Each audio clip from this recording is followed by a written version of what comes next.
May biyahe ba kayo sa Amerika? I-check ninyo ang status ng US visa nyo, i-photocopy ito o ilagay ang digital image sa inyong mga mobile phone. Iba na kasi ang panahon ngayon sa Trumpland.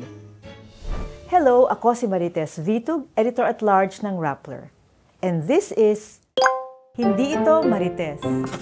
Hindi ito chismis. Everything I discuss here is based on verified info. In other words, hindi marites.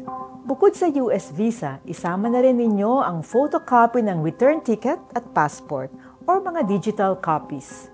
Hardline si Trump sa kanyang policy na mag-deport ng mga illegal residents.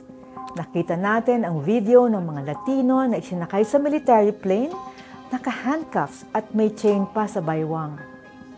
Kamakailan, pati yung mga may hawak na visitor's visa at mga green card holders ay pinag-initan ng Immigration and Customs Enforcement or ICE. Tingnan natin ang kaso ni Llewellyn Dixon, isang green card holder na Filipino at tumira sa Amerika ng 50 years. Noong Pebrero, dumalaw siya sa Pilipinas. Pagbalik niya sa Amerika, dinetain siya. Anong nangyari?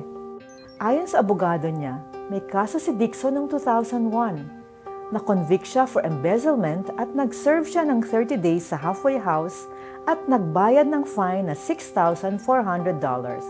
Walang order na mag-serve siya ng time sa kulungan. Nakapag-renew pa nga si Dixon ng green card noong 2022.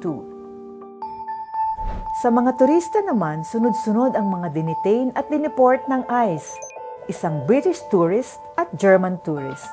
Isang French scientist na mag-a-attend ng conference sa Texas ay hindi pinapasok.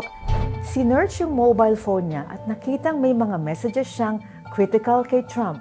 Pinabalik siya sa kanyang bansa. Eto pa, isang Canadian na may work visa ay dinitain din ng ICE at dineport. Nakaka-discourage pumunta sa Amerika ngayon. Naku, higit pa sa 3 taon si Trump sa pwesto. At nagpaparinig pa siya na tatakbo for a 3rd term kahit na limited to 2 terms lang dapat ang mga presidente nila.